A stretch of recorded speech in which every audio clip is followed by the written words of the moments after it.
sa mga katik vloggers, mga subscribers, mga supporters, mga dumalaw at bumisita sa channel, lahat ng mga ka-viewers, secret viewers at silent viewers, magandang araw. Balik tayo dito sa yung tawag na maliit na Class A amplifier. Meron kasi tayong viewer nung nakaraang buwan na nag-comments. Ang kanyang katanungan ay bakit yung ganitong module niya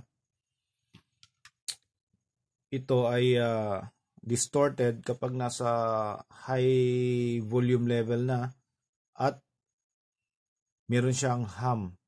Tsaka isa pa sa request niya, gusto niyang makita yung ganitong module na gumagamit ng supply na 24 volts at umaandar. Okay?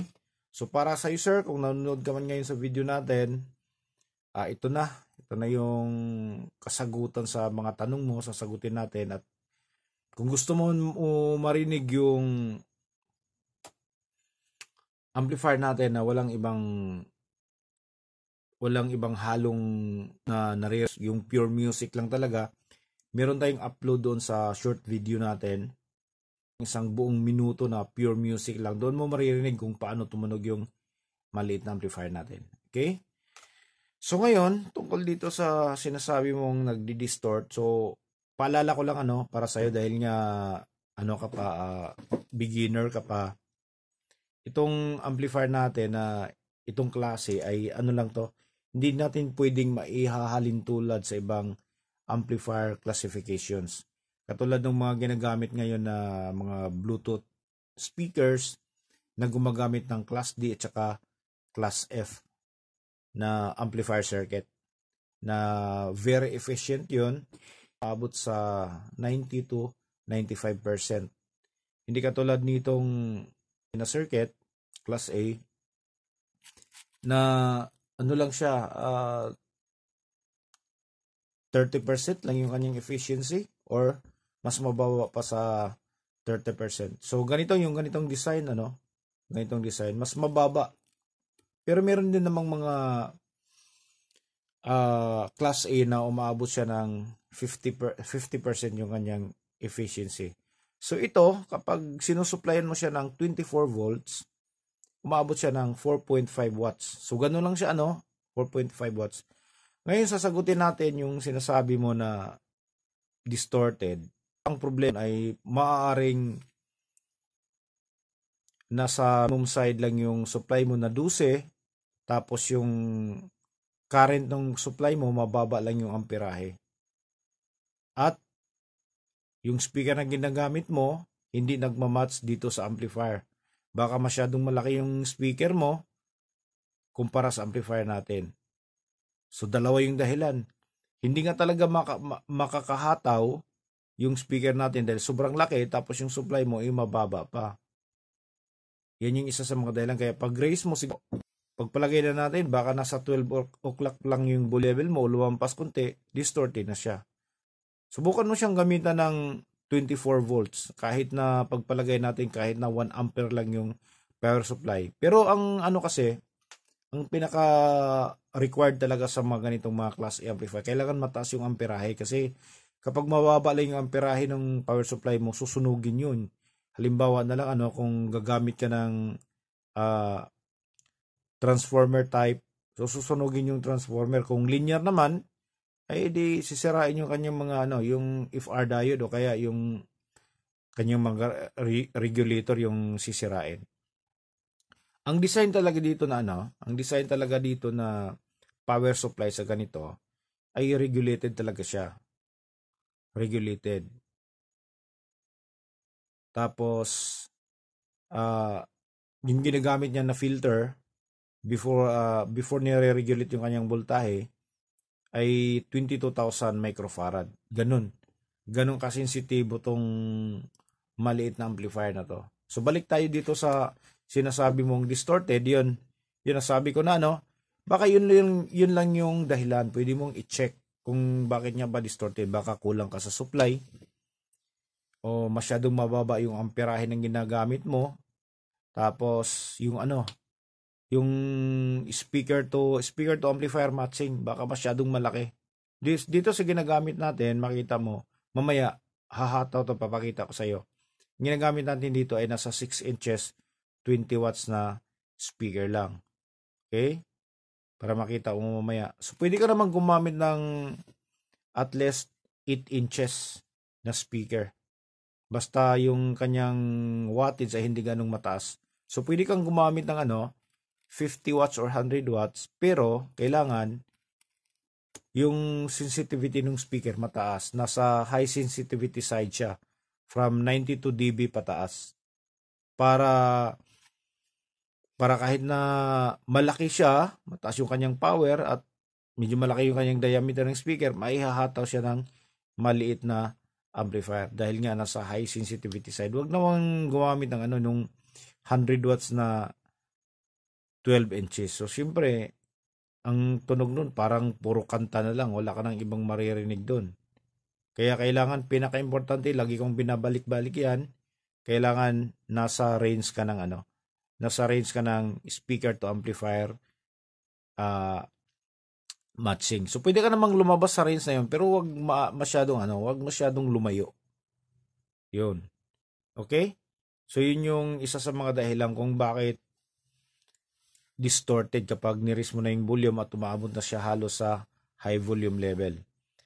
So, pwede mo siyang subukan, para subukan mo siya sa 12 tapos sa 24 para makita mo kung sa volume level, kung saang level ba siya banda, nagdi-distort kapag ginamitan mo siya ng 12 at kapag ginamitan mo siya ng 24. Doon maikukumpara mo. Ngayon, pagdating naman sa hum, sa isang problema mo, yun, nabanggit ko, yung filtering niya. Baka kulang ka sa filter. Kung hindi regulated yung ginagamit mong power supply, at kung ginagamit mo ay yung linear power supply na gumagamit ng low frequency transformer, kailangan lang natin ng mataas na filter. Yung mataas yung kanyang capacitance value. Yun yung kailangan natin gamitin. Pero, itong circuit na to ay subukan na to. Gagana to sa 2,200 microfarad na capacitor. Kaya lang, iba pa rin yung hataw nung power supply na gumagamit ng malalaking filter ikukumpara sa mga malilit. So, pwede mo rin yung subukan para makita mo mismo. Pwede mong subukan. Gamitan mo ng pagpalagay na natin 10,000 microfarad, 22,000 microfarad, kumpara mo sa 2,200. So, malaki yung pinagkakaiba. Makikita mo doon sa movement ng speaker, yung pagbaback and forth, maliban doon sa maririnig mong tunog. May ikukumpara mo. Okay? Tapos, isa pa sa mga dahilan nung maingay or pagpalagay natin hum and hiss. Kaya sinasabi mo lang kasi hum. Yung yung dito, yung mga cable na ginagamit natin, yung mga cord, kailangan magandang klase. Kasi yung cord minsan natin, malalaki. Akala mo, maraming laman sa loob. Yung pala, meron lang malahiblan ng buhok na 4 na piraso, 3 piraso. So, hindi rin maganda. Yan, isa sa mga dahilan kung bakit nagkakaroon tayo ng mga ingay, mga static, interference dahil din sa mga cord na ginagamit natin. At isa sa mga dahilan dyan kung bakit umuugong, yung mga ginagamit nating preamps. So kung gumagamit ka ng EQs, equalizers, tone controls, tsaka ibang mga preamps, so siguraduhin lang natin na yung mga ginagamit mong yun ay yung supply na ginagamit ay regulated. So sa mga preamps, kailangan regulated talaga yan. Hindi pwedeng hindi regulated. Kung hindi regulated yan, hindi mo mawawala, hindi mo ma-eliminate yung ingay o kaya ma-minimize man lang. Kaya kailangan kung gumagamit ka ng, lalo na kapag mga DIY, kailangan regulated yung mga preamp circuit natin. Okay, tapos pangatlo or pang-apat pa, yung proper grounding. Yung proper grounding natin, kailangan tama yung grounding natin, yung mula sa signal source natin, papunta sa preamp, papunta sa amplifier, at doon naman nakakabit sa ating power supply. Yan yung isa sa mga babantayan natin. Okay? So nasagot ko na, kung mayroong mang kulang, mag-comments down below na lang at sasagutin na lang natin doon. So ngayon, dito ipapakita natin yung 24 volts tulad nung request mo na gusto mong makita na gumagana yung circuit natin, na yung supply ay 24. Saksak na natin. Okay, yan, nakasaksak na. Ayan. Naka 23.9 siya. So, 24 volts. So, ngayon, naka-off pa yung volume niyan. Pakinggan mo naman, oh. Yung speaker natin ay napakalapit sa camera. Siguro nasa mga 5 inches lang siya. Pero, wala kang naririnig na ugong or hiss.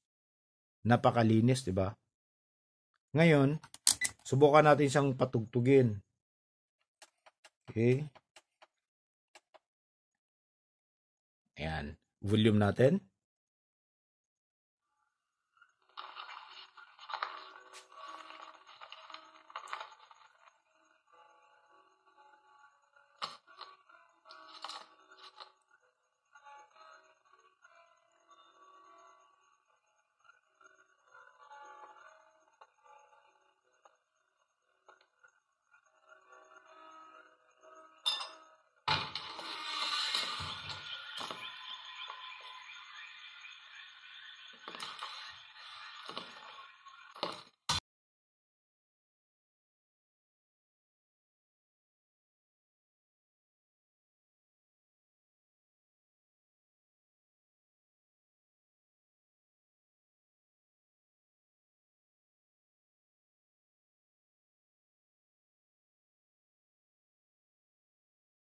O, di ba? Yung volume level natin ay nasa kalahati pa lang. Pero nakita mo naman kung paano tumunog yung maliit na amplifier natin.